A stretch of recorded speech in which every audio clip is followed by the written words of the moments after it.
I can see we are live, and welcome to Raukanavo TV Breakfast Show. I'm your host, Nelson Mike Midao Murioki. Remember, today's broadcast is live streaming on Vo TV YouTube channel, on the Nelson Mike Podcast YouTube channel, and also on Twitter at Vo Television. Karibuni, karibuni, karibuni, wherever you are. You guys, whatever, maybe, you're waking up in the morning, you're getting your cup of coffee, cup of tea, you're having your breakfast, or like some of us, we just wake up in the morning and we hit the road, and we think about coffee and tea later.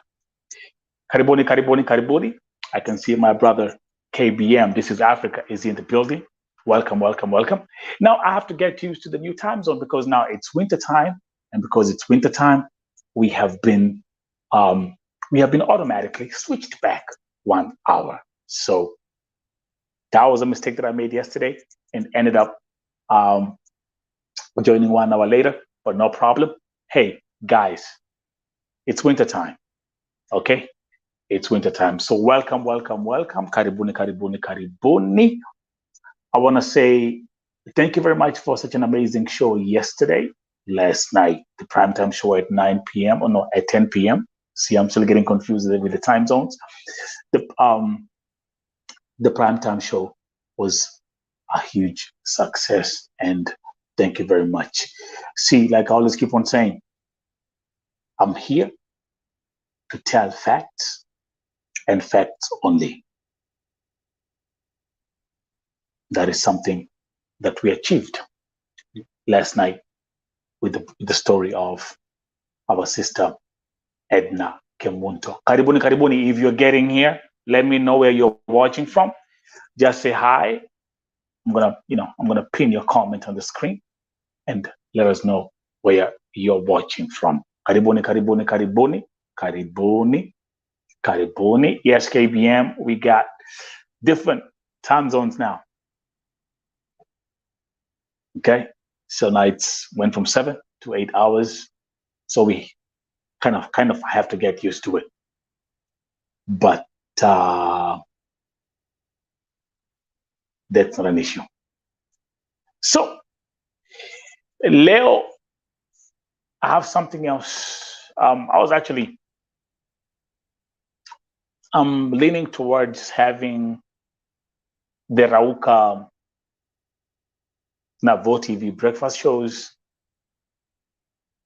I'm leaning towards education. Education. I love teaching. And I want these breakfast shows to be sessions whereby it will be about education, mainly education. Of course, I'm still hammered with cases, new cases. But I would like these morning sessions to be about education, just learning. And then the primetime shows at night, then I can be featuring the major cases that I have. So today, asubuhi ya leo, ningetaka sana sana tuongee kuhusu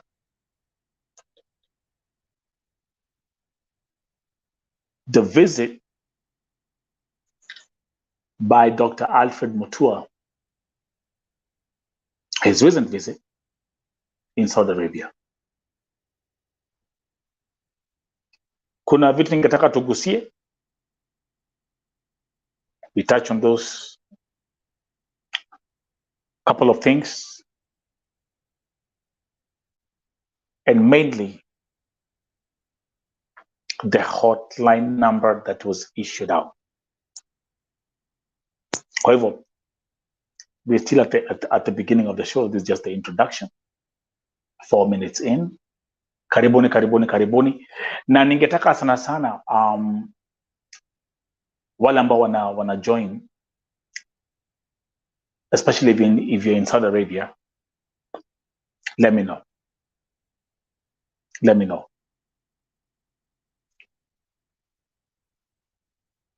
But I'd like us to focus on that hotline number that you see on the screen. Let me come here. That hotline number. The graphic that I used, that was Dr. Alfred MUTUA listening to Kenyans in Saudi Arabia who are talking to him, telling him exactly what they're going through, telling him ndio mashida ambayo tunapitia. And luckily, Vincent Okori, welcome. And luckily, a couple of these Kenyans who met Dr. Alfred MUTUA, they reached out to me and they gave me a summary of what the meeting was all about and those things that they were able to discuss.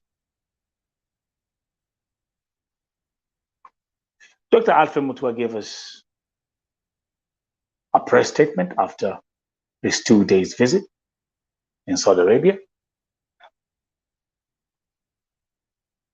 But I was also happy that some few sisters reached out to Vote TV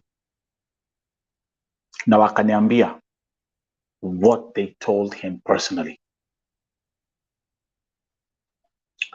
We're going to look into that. Most importantly, let me give you a quick summary of what someone told me.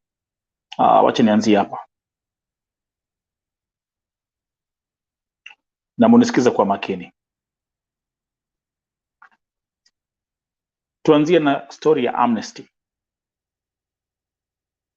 So I was told he told us that Dr. Alfred MUTUA had a discussion with the Saudi government about raising an amnesty. So wenye wanataka kuhome waende, na wale wanataka kuchange their sponsorship pia wabadilishe. Hiyo ilikuwa ni statement ya Makemboi.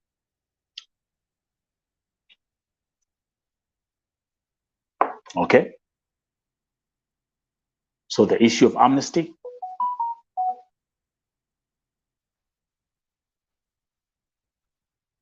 that's what he told them personally. And remember, this is a summary. This is actually a transcript that I'm reading, which I received from Kenyans who attended this meeting with Dr. Alfred MUTUA. Then,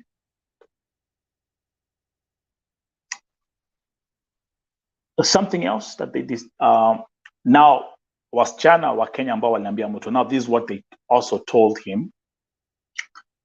They said, wale wako kwa contract pia tukamwambia serikali inastahili kuwa na safe house ya kuwa host wasichana ambao wameteswa ama wamekosa kusikizana na waajiri wao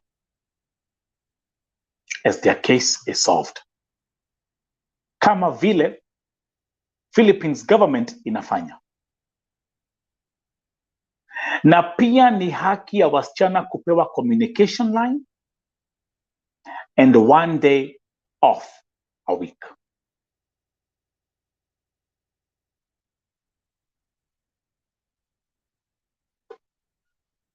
Are we clear on that? That's pretty straightforward. Kwa hivyo hawa wasichana, they mentioned those things to Dr. Alfred MUTUA. And now let's get to the creme de la creme. Vincent Okori, you are here. We have a case. Vincent Okori has sent me a case.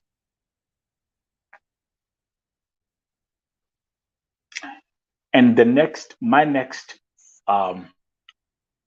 next feature, I will link your case with what I'm going to talk about now. Vincent, are we clear?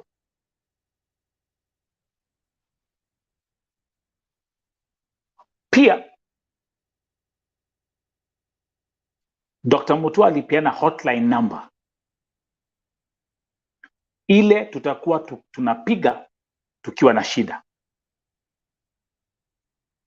Then pia akasema analeta new reinforcement ya wafanyikazi kwa embassy from this week, inshallah.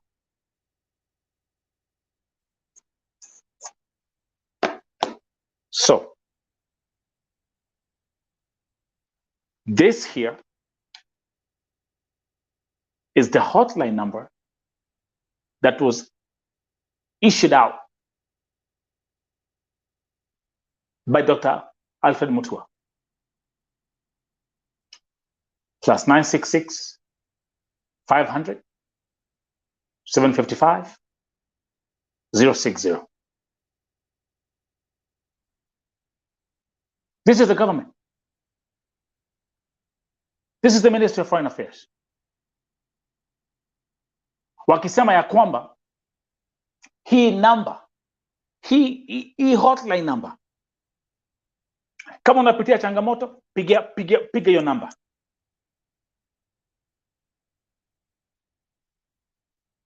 Mtu yeyote ambaye ako na shida Saudi Arabia, there is a hotline number.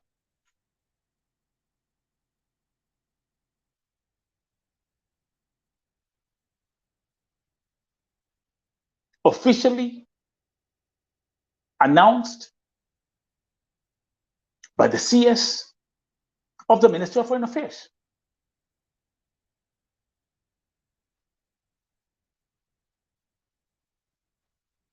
And then I thought, okay, well, now that we have an emergency number, I thought, okay, my inbox is gonna be,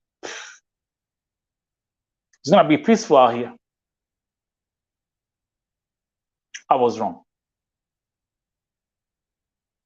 I was wrong.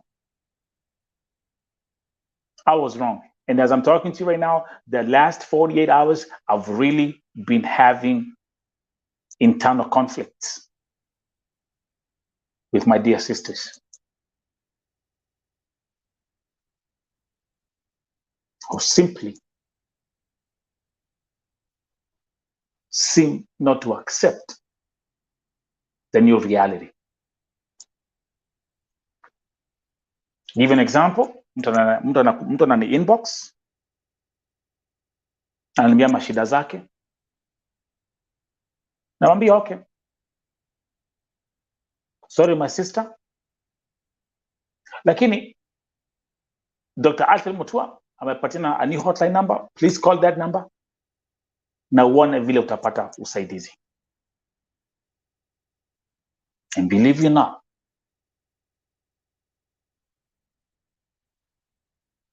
people just don't want to accept it. Naambia hapana Nelson, hapana, hawatasikia kitu. Please Nelson, in God's name, nisaidie. See, the goal here is to have a system, and the goal here is to have a structure. For us to be able to fix the present moving forward, we have to get rid of the old ways.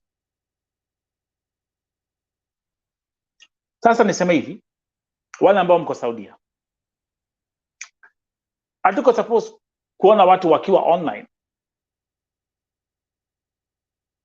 wakilia shida kama tuko na hotline ambayo imepatiana na serikali. Am I right or not? Am I right or am I not right?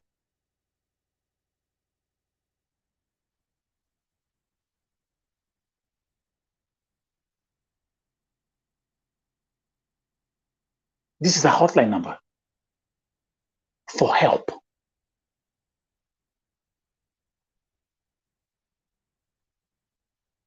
It's confirmed.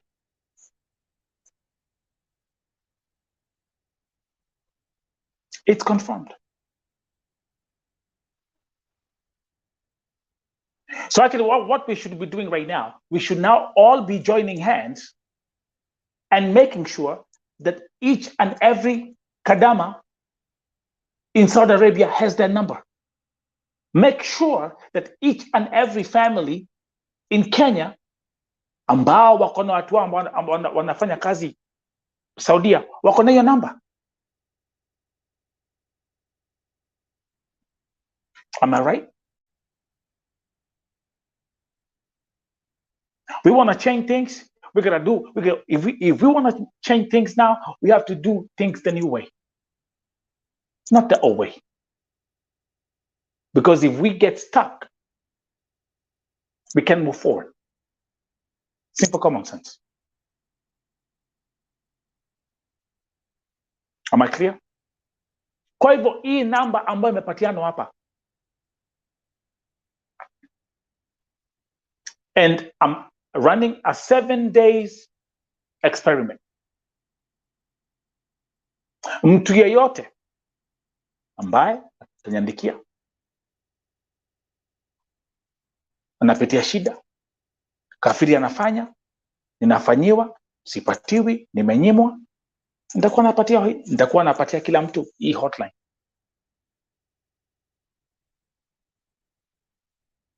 That's the number to call.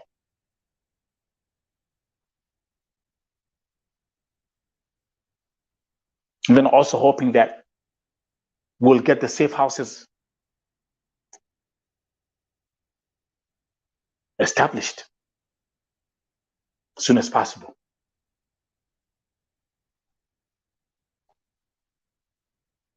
Things have to change.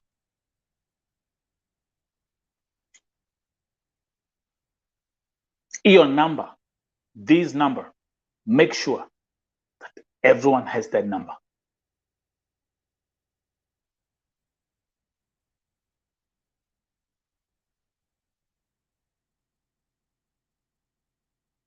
See, let me give an example what I mean. I'm going to give you an example. Jana, I get this case.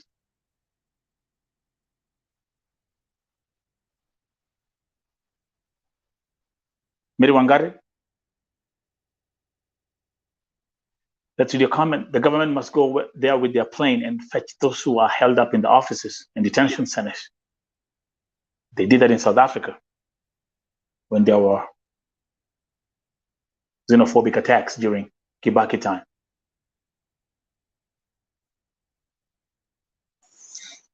I hear you. But now let me give an example of what I'm talking about. You see that story right there? I received phone calls from about 7 people last night. People who are panicking about this Kenyan sister who has been thrown from the 3rd floor. And by the way, this is Saudi Arabia. Both legs broken, fractured, as you can see. That picture was taken by her doctor. But now something very strange happened.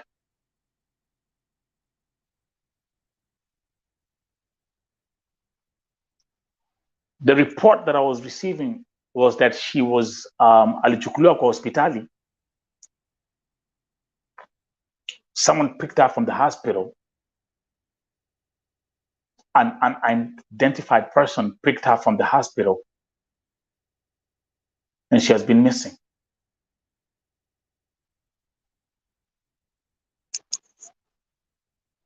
That's a new case, for example. And it's just one out of thousands of cases that I have.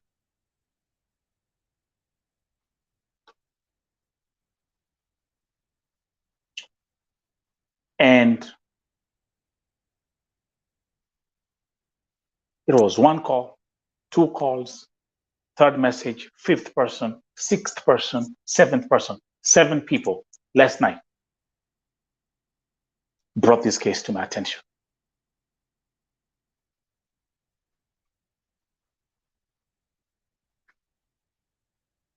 Actually, I think one of the ladies who reached out, ni rafiki yake, only Jen Modoni, by the way, she's called Jen Modoni, was literally crying on the phone. And I told her, said, hey,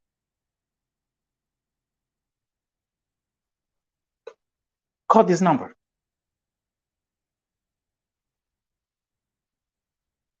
Tuko na hotline number. Call the number tafadhali. See what can be done. Na acha niwaambie, it was a very tough discussion. Telling them hey, call that hotline number. No one wanted to listen.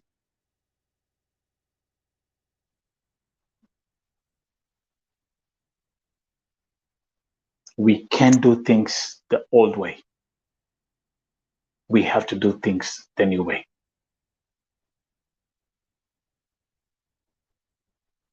Change is a process, takes time. MUTUA just left Saudi Arabia. And by the way, according to a poll that I did on Vote TV, 67% have said they are not satisfied with Dr. ALFRED MUTUA's visit in Saudi Arabia. 67%. That's a big number. That's a big number. I did that Vote TV poll, and that's what they say. 67%.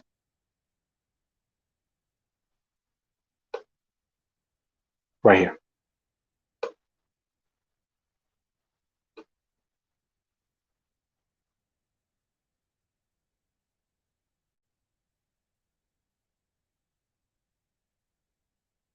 One thing I was personally critical about is that ALFRED MUTUA did not meet the parents or the families of the victims before he left to visit Saudi Arabia. That's where he should have started. But instead, he met the agencies first in his office.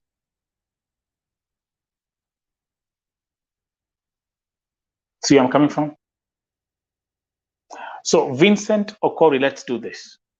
Let's do a practical example with Vincent Okori. Vincent Okori has forwarded me a very nasty case. Let me open up the file. Where is Vincent? Where is Vincent?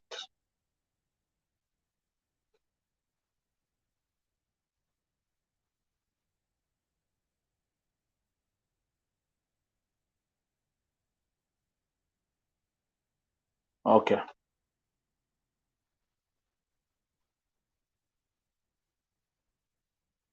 Vincent, I had your file open.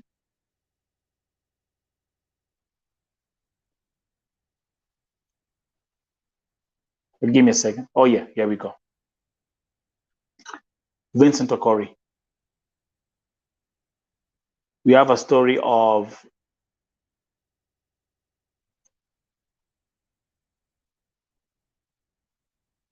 I'm gonna get on there right now. Her name is Safari Evelyn Kadzo. Ambaye Vincent amesema huyu msichana anatoka Malindi, Kenya, yuko Saudia, ni mgonjwa. Tumejaribu aregeshwe nyumbani, tumepiga kelele kweli.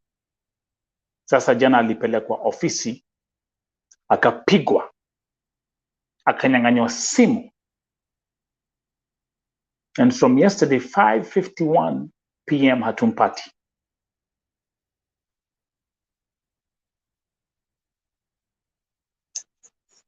Vincent, stay right there. We'll get, we'll look at this case right now together. Because I want us to link your case with the hotline number. Does it make any sense?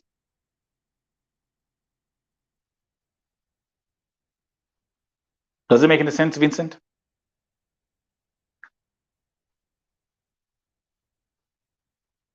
Msichana anapigwa, simu imechukuliwa. It should not be happening.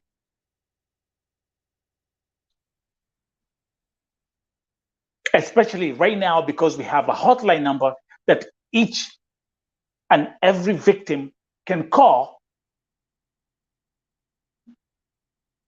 to get help.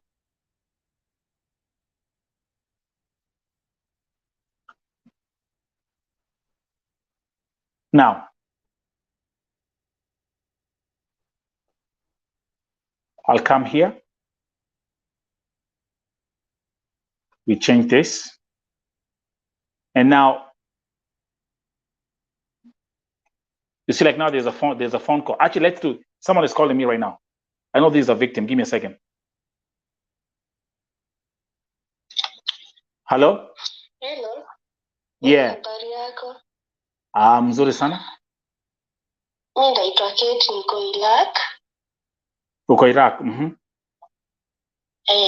Niko na beste yangu. Kwa hii nyumba yenye niko alikuwa anafanya another familia. So huyo msichana sijui ni nini ilimshika, akaiba $25.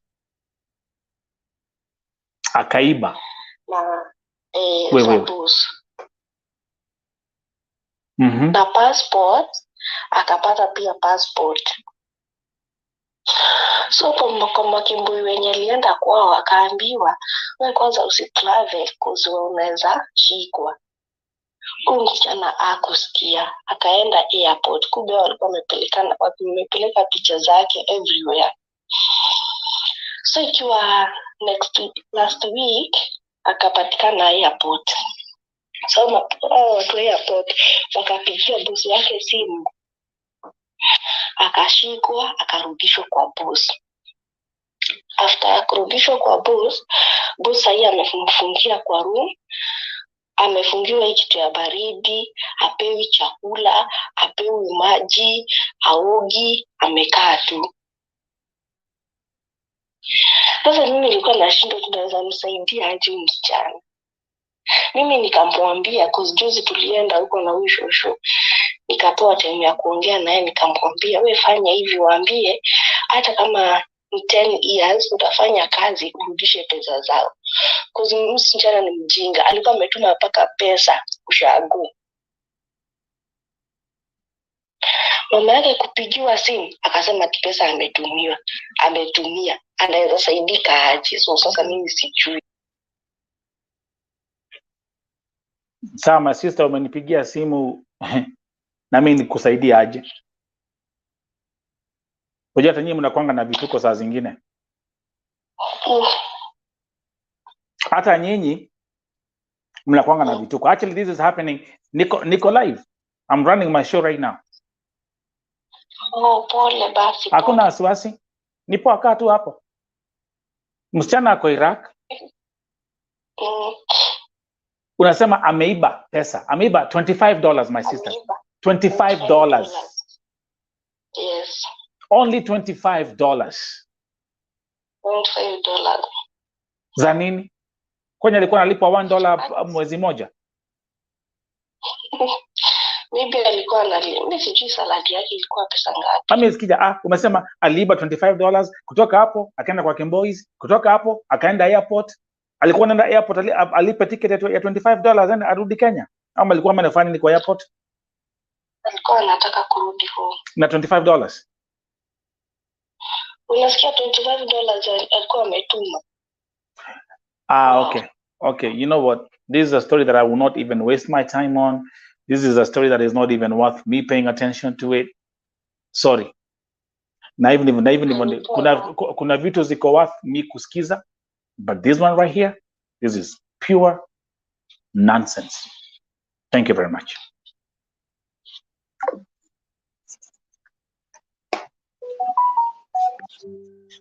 Do you see the kind of things I deal with?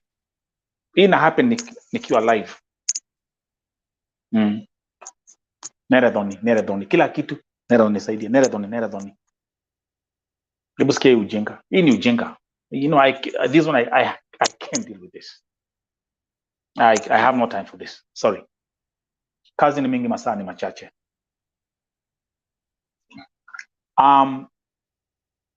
Wacha tuingia kwa hii kesi ya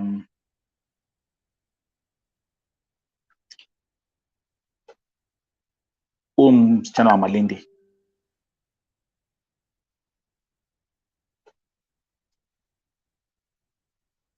Ukisoma hapa, huyu msichana anatoka Malindi, Kenya, yuko Saudia, ni mgonjwa, tumejaribu aregeshwe nyumbani. Tumepiga kelele kweli, sasa jana alipelekwa ofisi akapigwa, akanyang'anywa simu. From yesterday 5:51 p.m. hatumpati. Now tukuja hapa, niko na copy ya contract, ndio hiyo.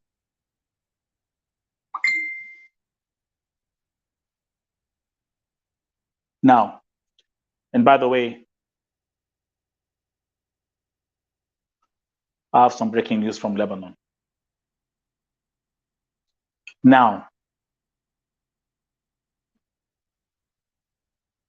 the recruitment agency is Fawazil Al-Juf Recruitment Office.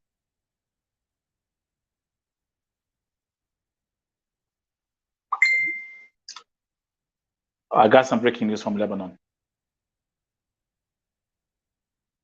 That's the name, Kanzo, from Malindi. Ndeyo.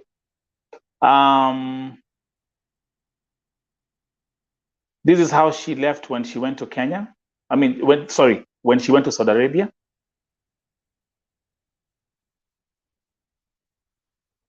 This is how she looked like when she left. And now I have a picture how she looks now. Mwangalia. See the difference? See how she has lost weight?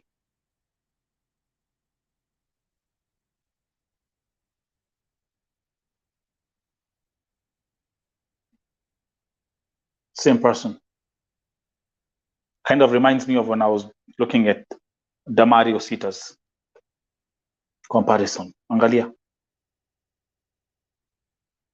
Before, after.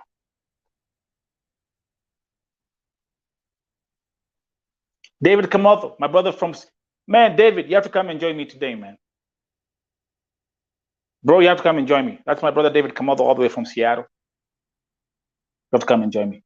So this is how she looks like right now. Na tunaambia kwamba alichapwa jana na simu ikachukuliwa. Munaona? There you go. Now let me see what, and that's the Indio Kadi office. That's the office in Saudi Arabia. That's the contact information.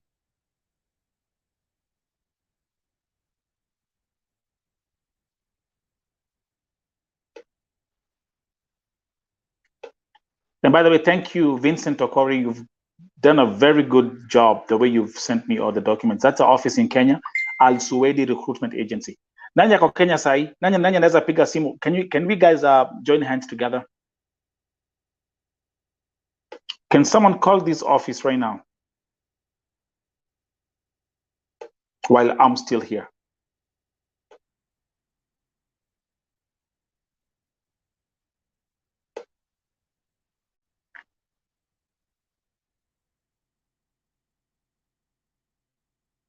Give me a second. Wacha tuangalie. Ofisi inaitwa Al Suwaidi Recruitment Agency. Okay, that's the list. Vincent, iko wapi phone number ya hii Al Suwaidi? Because I would like us to start with the Kenyan office. Ndio hii ofisi ya Saudia. Quick question, wangapi wako hapa ambao wanafanya kazi Saudia? How many are watching the breakfast show ambao wako Saudia? How many? I would like us to call this office. Anybody here? Bado amjamka? And let me see what Vincent is saying. Sawa, lakini niliongea nao tayari hawa. Wakasema niko mbali sana. Niliongea nao wakasema niko mbali. Kwa tikiti ya kunifuata huku ni pesa nyingi sana, hawawezi kunifuata. Hawa niliongea nao tayari hawa. Oh my goodness. So alipiga hii hotline number ambayo imepatiana na Dr. Alfred MUTUA. Alipiga na hivi ndivyo alimwambia. Hebu sikizeni hapa. Hebu listen to this. Sawa, lakini niliongea nao tayari hawa. Wakasema niko mbali sana. Ako mbali sana. Hebu sikizeni. Wakasema niko mbali. Kwa tikiti ya kunifuata huku ni pesa nyingi sana, hawawezi kunifuata. Hawezi kunifuata. Niliongea nao tayari hawa. Okay, and you guys are wondering how people are being killed or dying kwa sababu ya hii mambo.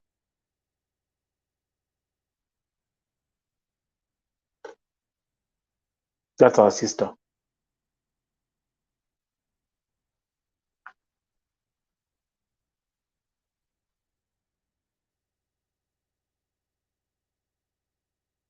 Wow.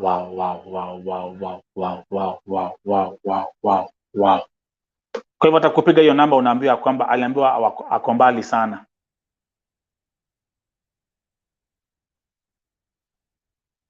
Ako mbali sana, hawezi enda kumchukua. Alfred MUTUA.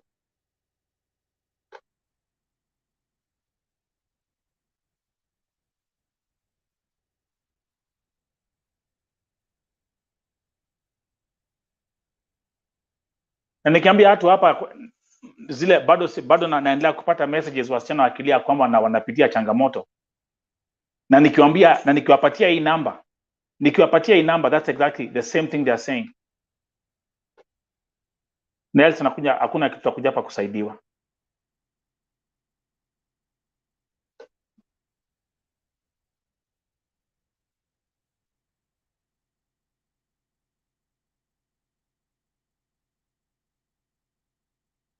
This is crazy. Kuna mtu ambaye ana watch breakfast show ya leo ambaye ako kwa shida na amepiga hii namba simu. Na kama kuna mtu amepiga simu, what have you been told?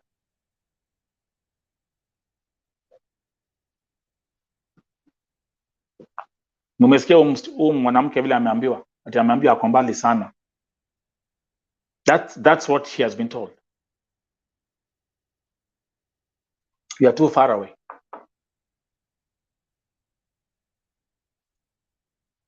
So now imagine if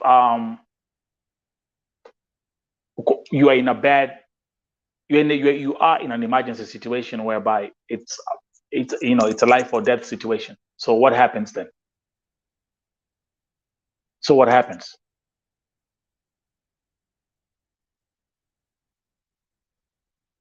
Exactly, Felista. How far is it mtu akiwa na shida?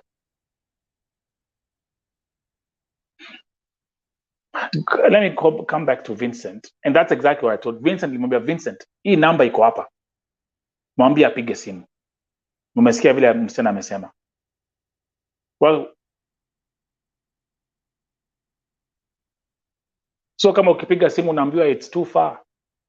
How then are we expected to be helped?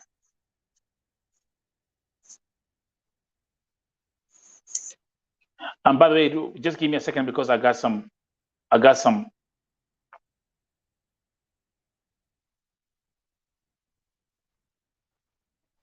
breaking news from Lebanon.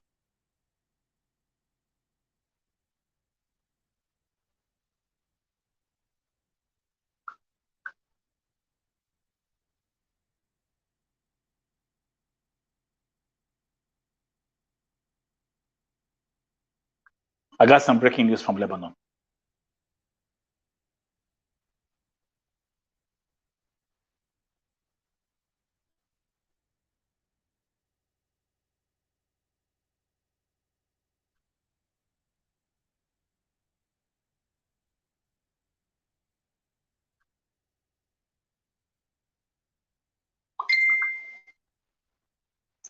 Give me a second, guys.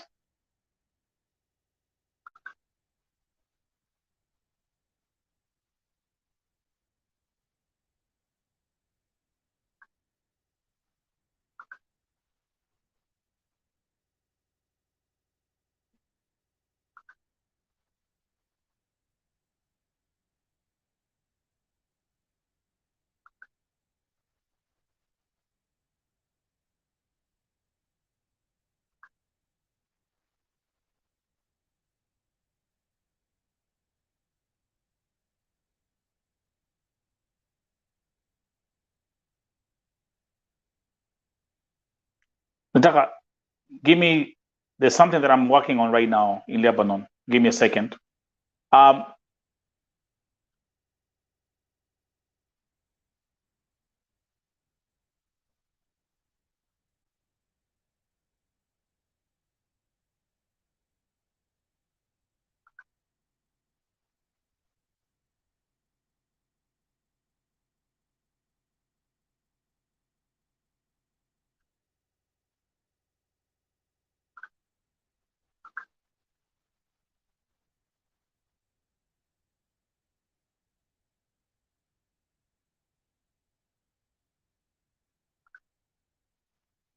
Sasa kama watu wanapiga simu, unaambia mtu anaambia kwamba ati huku ni mbali sana. Okay.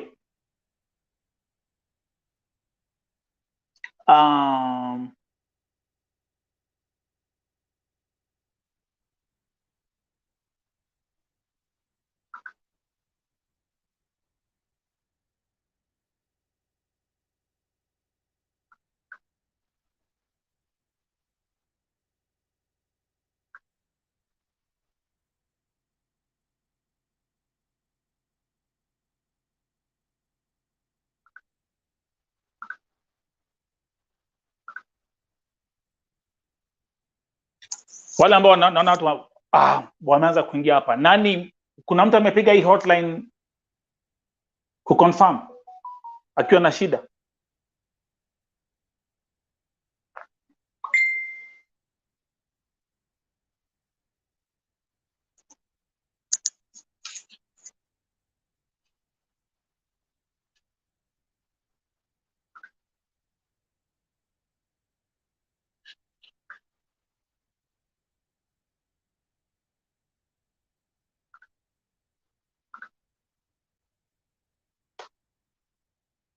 +966 500 755 060.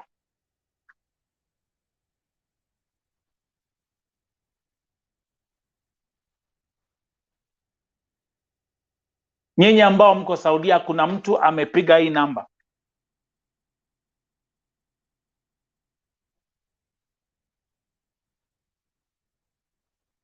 Vincent,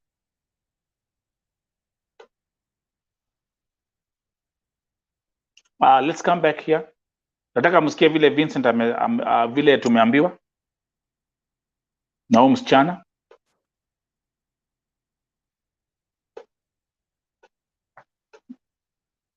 Evelyn ndio hiyo. This how she looks like akitoka, even ndivyo alikuwa anakaa akitoka Kenya.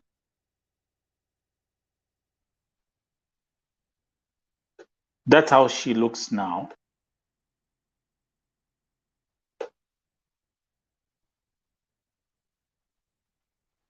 Welcome to Saudia.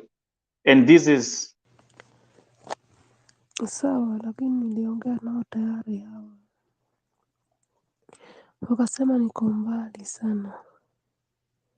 Niliongea nao wakasema niko mbali, hiyo tikiti ya kunifuata huku ni pesa nyingi sana, hawawezi kunifuata. mnasikia vile nani anasema? Mnasikia? Sawa, lakini niliongea nao tayari hawa. Wakasema niko mbali sana. Niliongea nao wakasema niko mbali. Leo tikiti ya kunifuata huku ni pesa nyingi sana, hawawezi kunifuata. Hawa niliongea nao tayari hawa.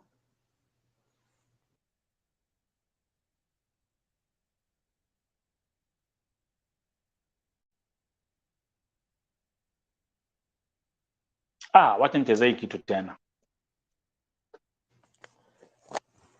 Sawa, lakini niliongea nao tayari hawa. Niliongea nao. Wakasema niko mbali sana. Niliongea nao wakasema niko mbali. Leo tikiti ya kunifuata huku ni pesa nyingi sana, hawawezi kunifuata. Hawa niliongea nao tayari hawa. Tiketi ya kuja kunichukua huku ni pesa mingi sana, hawawezi kuja kunichukua. Ama hizi kuja. Man, I'm gonna keep on playing this audio.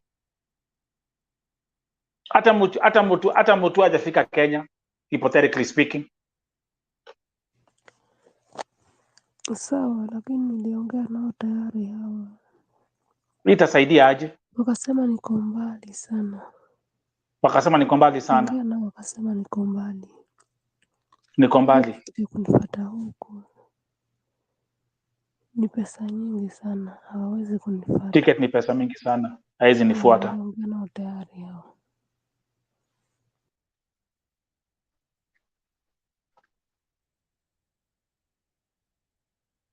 Tutafanya hivi sahi. Hebu angalia, look here na. Angalia sahi. This is happening in real time. Hii ni kesi inaingia hapa. Hebu angalia hii kesi hapa. Hii ni kesi nyingine. Wacha nichukue hii kesi hapa. Hello, good morning. Ilikuwa ni jana, by the way. Hope you're doing great. My name is Triza Kogi. Please, I need your help. My sister is in Saudi Arabia and she really needs our help. Please assist me. So tuko na hotline.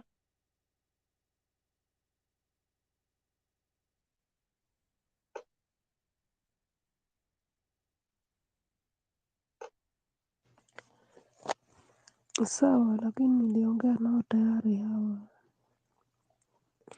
Wakasema niko mbali sana. Niliongea nao wakasema niko mbali. Leo tikiti ya kunifuata huku ni pesa nyingi sana, hawawezi kunifuata. Hawa niliongea. Okay, let's do this. Let's do this tafadhali. Again, ni wangapi wana watch hii breakfast show ya leo ambao wako Saudia sahi? This is the name of the, hiyo ndio hii ndi jina ya ofisi.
Okay?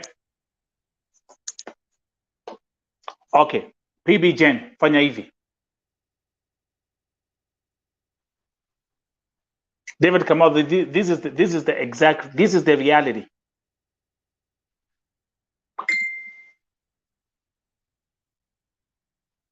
%67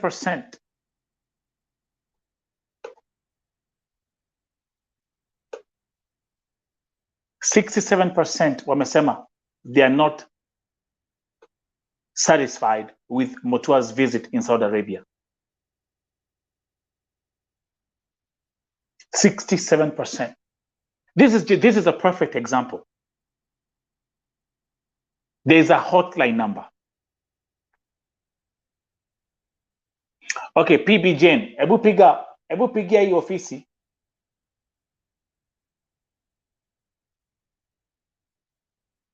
Pigia hii ofisi, tafadhali.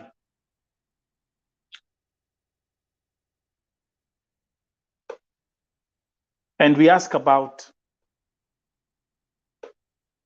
Evelyn. Msichana. This is how she left this is how she looked like when she left Kenya. This is how she looks like now. It's like two different people, man.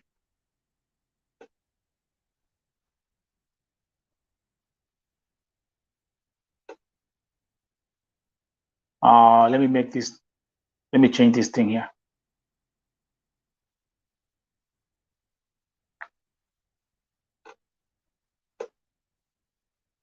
That's a copy of the contract. Ndio hiyo contract yake.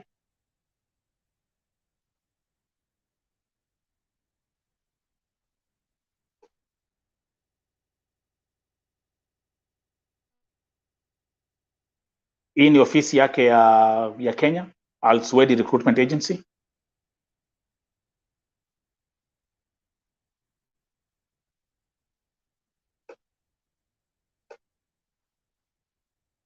Here we go. Meanwhile,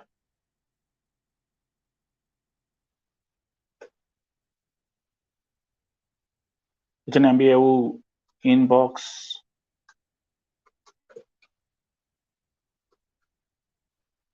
Si tuko na hotline ambayo tulipatiwa.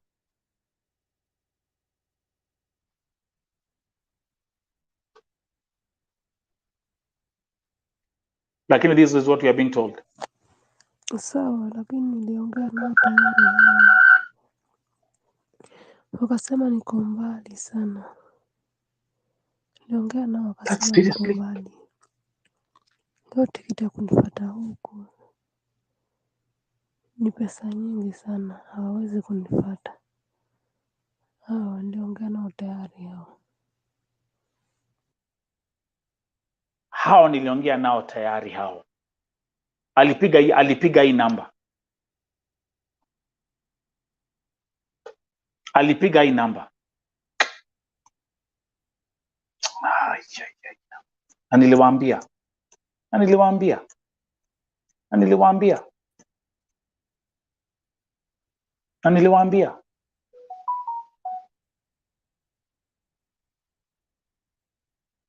Bibi Jane ukiwapigia waulize wataka kujua unataka kumjulia Evelyn hali. Waambie wewe ni sister yake na wataka kumjulia hali. Ndio anasema ya kwamba amechapwa.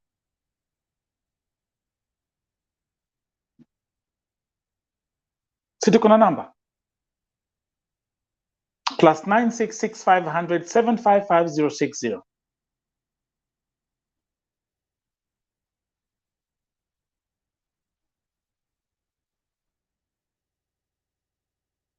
Ndio namba hapo.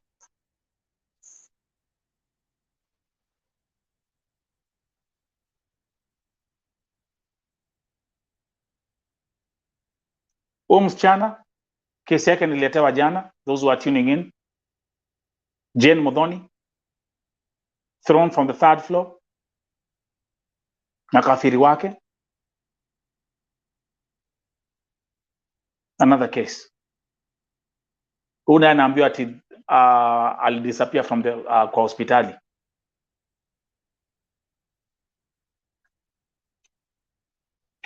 Kifo cha Damari. Nitaendelea kuwapatia updates as we proceed. Another major story right here on Vote TV.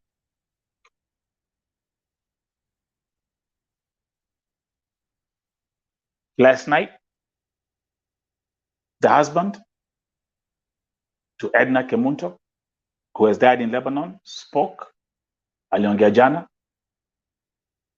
What a detailed alitupatia information mingi sana.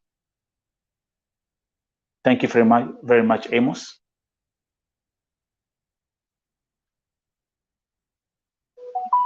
Lineta Kinyi, nimeongea na mamake jana.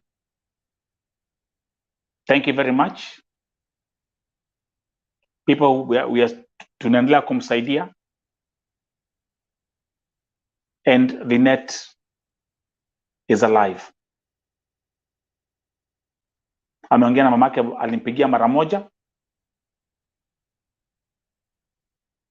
Still following on that. So this major cases and major stories right here on Vote TV. Dorothy Moli, lost in India. That was a major story. Still asking everyone, anyone who has seen her. Left Kenya on July 26th, 2019. Has never been seen again. Huyu ni msichana wake, that's a daughter. Vivian, that's a son. That's her sister here in the US who came on the interview. Check on that segment, Lost in India, here on Vote TV. So, some major highlights of these stories. This is a new one. Jane Mothoni, thrown from the third floor. And by the way, this happened in Saudi Arabia.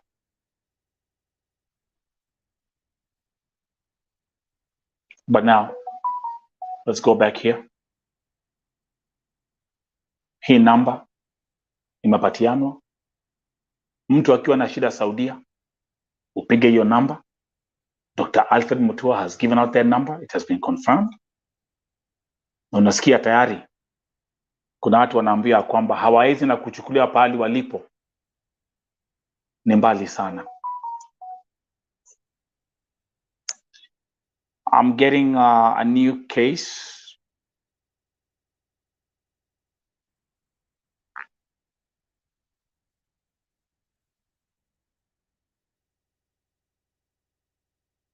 Angalieni hapa. This is happening in real time. Let's look at this case hapa. Inaambiwa the sister to Teresa Kogi. Naambiwa first, she doesn't have a Saudi number because she's not allowed to use her home. Her what? To use her phone. I think that's what she meant. No Wi-Fi.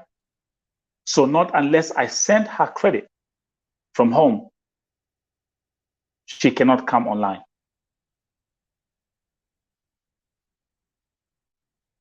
I have that's the agent in Kenya. This is the number of agent from Kenya. This is her boss number. Angalia hapa. As we are speaking, she has been locked in a store. No IC, no food. She means no AC. No AC, no food, no water. The day before yesterday, I texted her boss. She unlocked the door for her, but she's still in that store.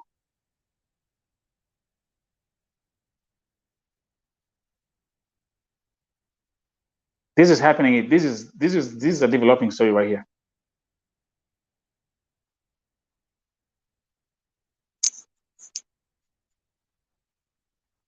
So what I'm gonna do is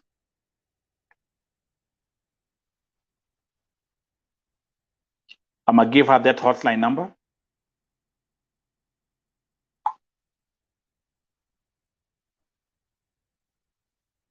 Na nitamwambia, please call that hotline number and report. Let me know what they tell you, or the best. si ndio? Si tulipatia hotline number ya kufanya kazi. So the case scenario vile tumeambiwa, msichana amefungiwa kwa room, no AC, no food na hakuna maji.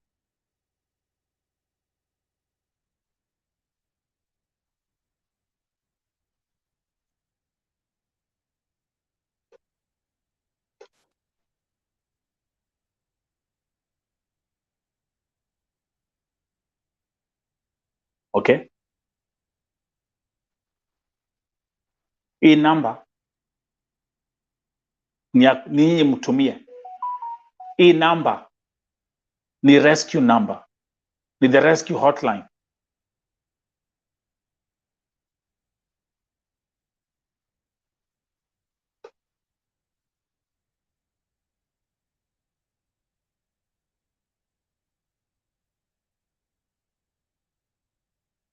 Hii kesi inaendelea hapa.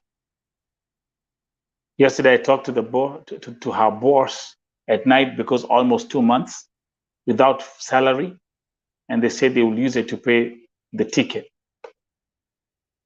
Again,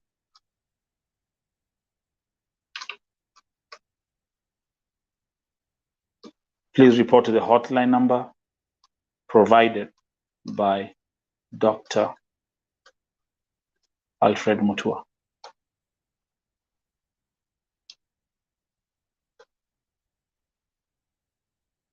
Turudi hapa.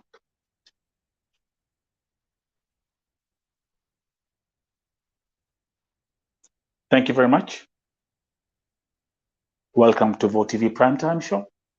This is the Rauka na Vo TV Breakfast Show. Nitasema haya tena ya kwamba wale watu wote ambao wanani inbox kwa WhatsApp, on my WhatsApp numbers, Facebook, email,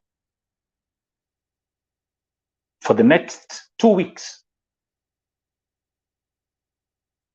kazi yangu itakuwa ni kumake sure ya kwamba hii number, mtu akini inbox mwambia report kwa hiyo number. Na once umereport your number, which means kama ni victim, hii number familia yako pia make sure your familia zenyu zimepata hii number pia.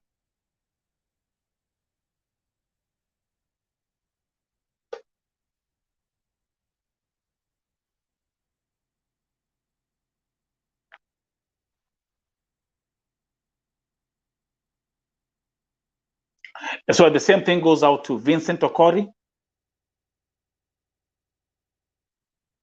I want you to yeah, but now we've gone through that route.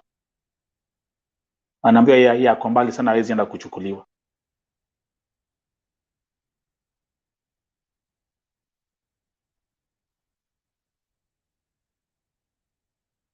So it looks like we might have this problem for some time. Kama tunaambiwa namba, kama tunaambiwa msichana ako mbali sana, ticket ni expensive, hawezi enda kuchukuliwa pale alipo. This is nuts. But I'm not surprised. I'm not surprised.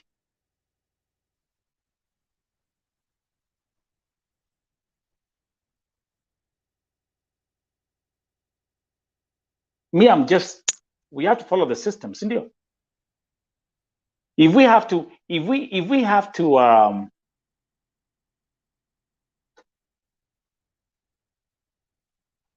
get some changes, we have to follow the system.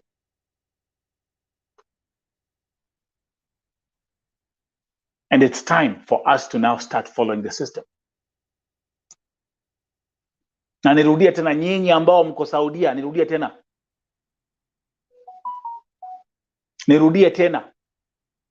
Before mtu aseme anafanya, anachapwa, anasijui nini, make sure. We cannot keep on doing things the same old way. MUTUA amekuja Saudia, amekaa siku mbili. Okay, are we happy with some stuff? No. Do we have a hotline? Hii number imepatiana, it's public. He spoke about it. Thank you, daughter of the soil. Thank you.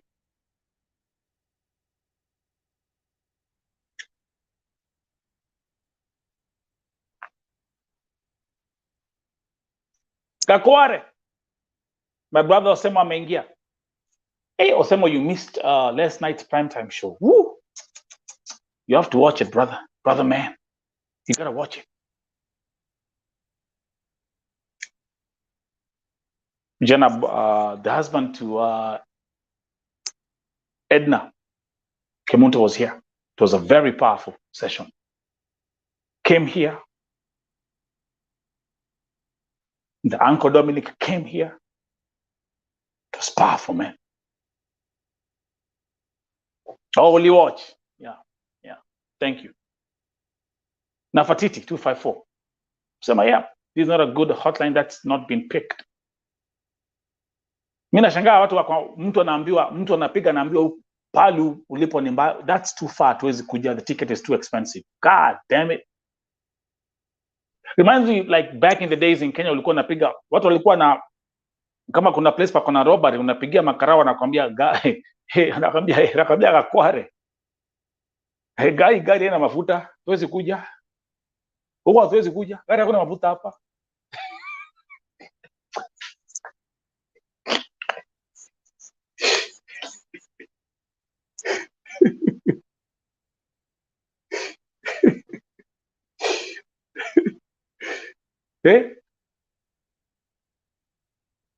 Na unapiga makarao simu nakwambia hapana, kijai wewe mzee. Huwa hatuwezi kuja. Gari hakuna mafuta hapa. Man. Crazy. Yeah, I mean the same thing. Tuko na msichana ambaye ako na shida. Anaambiwa huko ni mbali hatuwezi kuja. The flight ticket is too expensive. So akiwa na shida, how will she get help? And after calling the number provided by our CS, +966 500 755 060.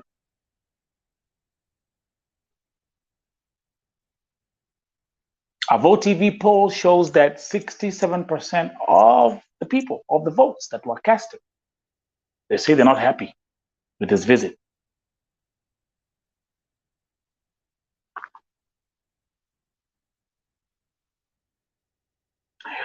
Wacha niwaulize kwa sababu naona mbogi ya Saudia imeanza kuingia hapa. Will this fix anything? Na by the way pia Dr. Alfred MUTUA alisema ya kwamba kuanzia this week watu wa embassy ya Saudia wataanza kupata backup.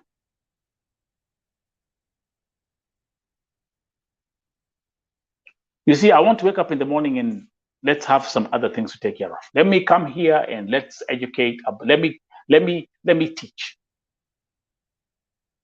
Let me run workshops on Vote TV. Let me come here and do that. That's what I want. Even if unataka. I can come here, educate, teach,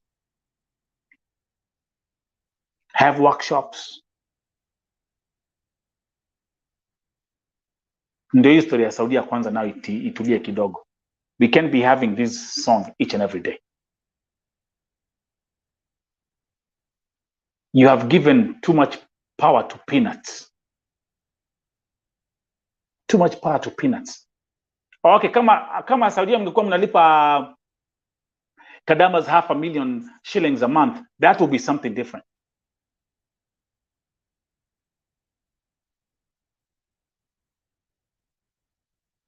Now, looking at it from an American perspective.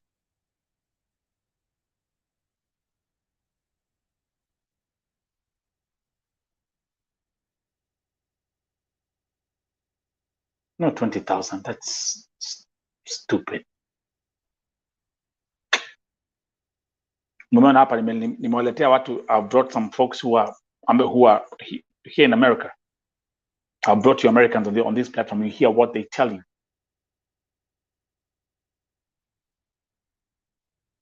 They can't understand. Actually, one of my workmates, he told me a long time ago, he told me, Nelson, why do you even bother dealing with this nonsense? Just tell your people not to go there. And that was after I said, it was like, yo, Nelson, how much they get paid, man? I was like, man, they only get $20. He was like, $200? Just tell them to stop going over there. Just wasting your time with this nonsense, man.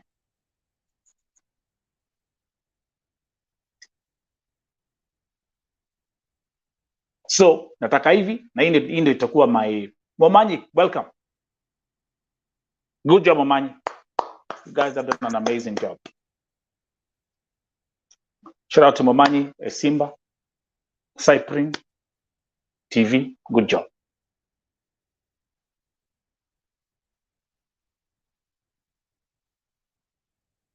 So kama serikali imepatiana hotline ambayo nyinyi mko supposed kupiga mkiwa na shida, hiyo hotline mtumie.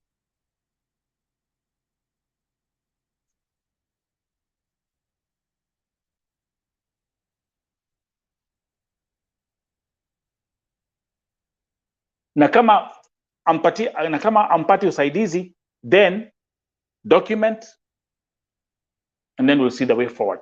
For the next 14 days, that will be, now I'm saying this publicly, na nimekuwa nikifanya hivi since Sunday. I've been doing this. Na unapata ya kwamba bado watu they wanna say, oh, Nelson, hatuwezi fanya kitu. Naambia mama, MUTUA amepatiana hotline ndio msaidiwe, ndio iko hapa, tupiga hiyo namba. Ati hapana, in God's name I'm like, okay, it's great. I understand in God's name, I understand that. But I'm just here saying, if this is the government office that is giving out this hotline number, if this is something that was mentioned publicly, if this is something which was televised, if this is something which it's written, then let them make use of it. I don't know, but again, we are here being nikona practical example. I have a case ya Evelyn hapa, msichana wa Malindi aliambiwa she is too far.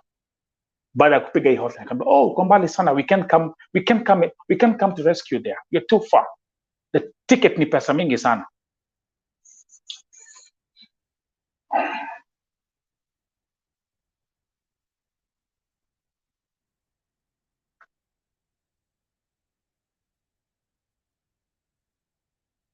Ticket ni pesa mingi sana.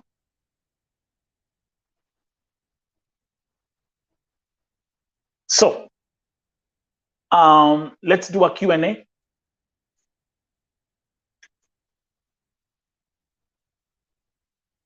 Kuna mtu ambaye ako Saudia ambaye haelewi mambo za hii hotline number, aulize swali hapa tafadhali.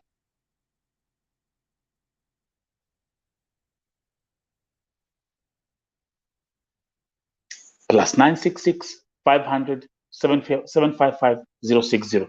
Nyie ambao mko Kenya, kama mko na wasichana wenyu Saudia, ala nosemo bibi yako kwa Saudia, hata kama alikuruka bila kukuambia ikakware.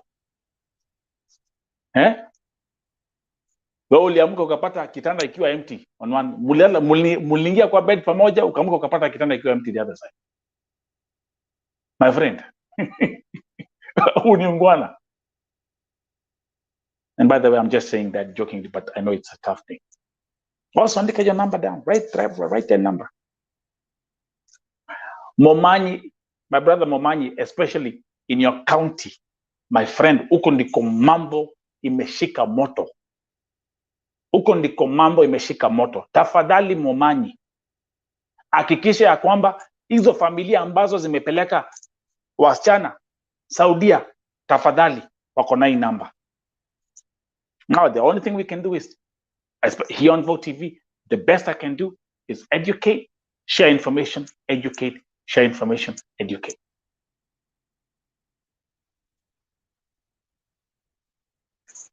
Tuhamwe. Let me actually make it bigger. Ndio iko hapo. Number iko hapo. Okay? So, kama hakuna maswali, I will end The Breakfast Show. Nasema ya kwamba mbarikiwe sana, be safe, Mungu alinde palipote mulipo. Thank you very much yesterday for such an amazing broadcast. And Rudia tena, and I will say this. As long as I'm here, sitting on this chair, as the leader of VOTV, I will make sure that every case that I document, I will present facts and facts only. I will never let emotions override my logic. The case of Edna Kemunto is a perfect example, which makes me say the following. I, Nelson Mike Muriuki, having listened to the story from both the uncles and the husband yesterday, I've drawn my conclusion.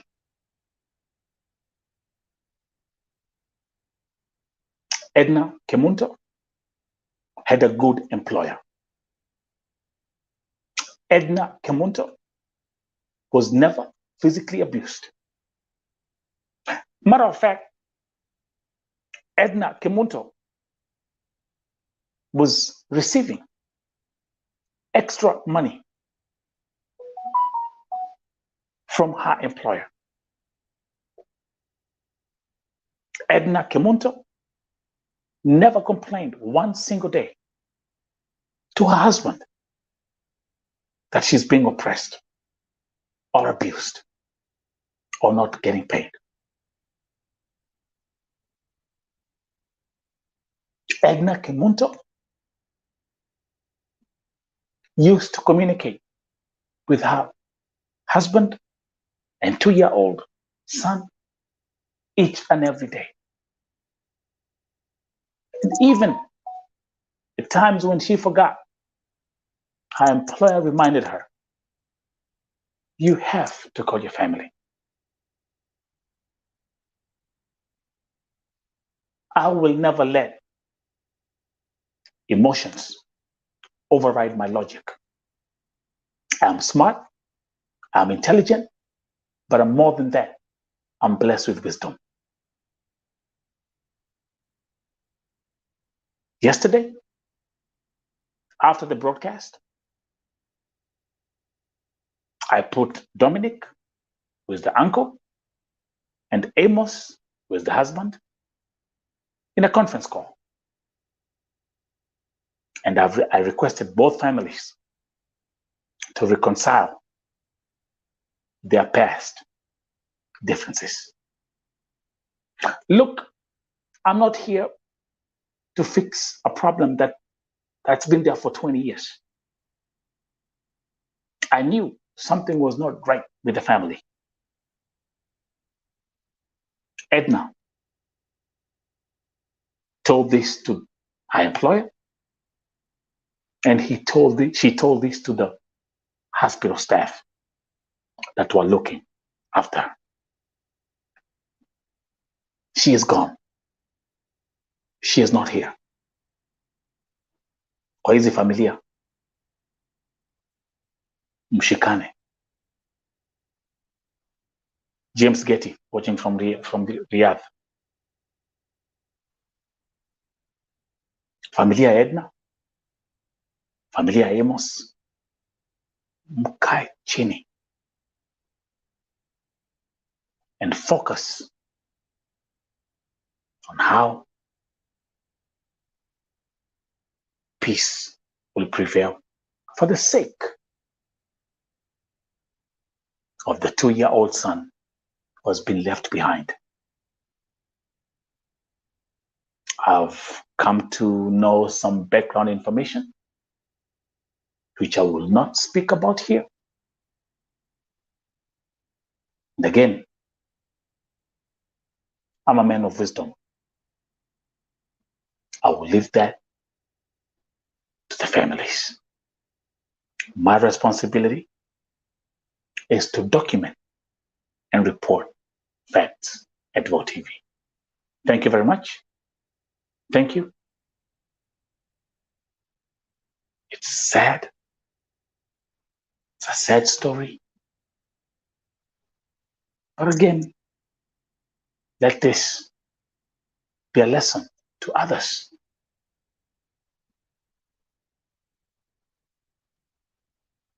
Edna Kemunto was never killed. It was an accident. And that's my closing statement for today. Have a nice one.